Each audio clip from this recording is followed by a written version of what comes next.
ভাপা পিঠার কালার দেখে অবাক হচ্ছেন? অবাক হওয়ার কিছু নাই। ভিডিওটা শেষ পর্যন্ত দেখলে আপনিও আমার মতো এত সুন্দর ভাপা পিঠা বানাইতে পারবেন। এই পিঠাটা দেখতে যত সুন্দর, খেতে দারুণ মজা আর বানাতে মাত্র 10 মিনিট সময় লাগে। ভাপা পিঠা বানানোর জন্য এখানে আমি সিদ্ধ চালের গুঁড়ো নিচ্ছি। আপনারা চাইলে আলু চালের গুঁড়ো দিয়ে বানাতে পারেন, কিন্তু সবথেকে সিদ্ধ চালের গুঁড়ো দিয়ে বেশি ভালো হয়। গুড়টা জাল করে গুড় আর পানিটা আমি একদম ভালোভাবে মিক্স করে নিয়েছি। আমি এখানে একটু জর্দা কালার ইউজ করছি, আপনারা চাইলে স্কিপ করতে পারেন।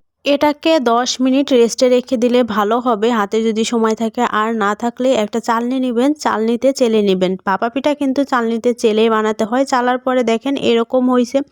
এই ভাপা পিঠা একবার খাওয়ার পরে আজীবনও এর লোভ আপনি সামলাইতে পারবেন না, এত মজা লাগে। ভিডিওটা কে কোথা থেকে দেখছেন অবশ্যই জানাবেন, আর ভিডিও ভালো লাগলে সবাই কিন্তু শেয়ার করে দিবেন। অনেকেই গুড়ের সাথে নারকেল কোড়া দিয়ে পিঠা বানায়, আমি কিন্তু নারকেল কোড়াটা একদম উপরে দিছি যাতে আমার পিঠাগুলো দেখতে সুন্দর লাগে। আমি একটা হাঁড়িতে পানি গরম করে আমি ছাঁচটা দিয়ে এবার পিঠাগুলো দিয়ে নিলাম। আপনারা চাইলে মিষ্টি নেটও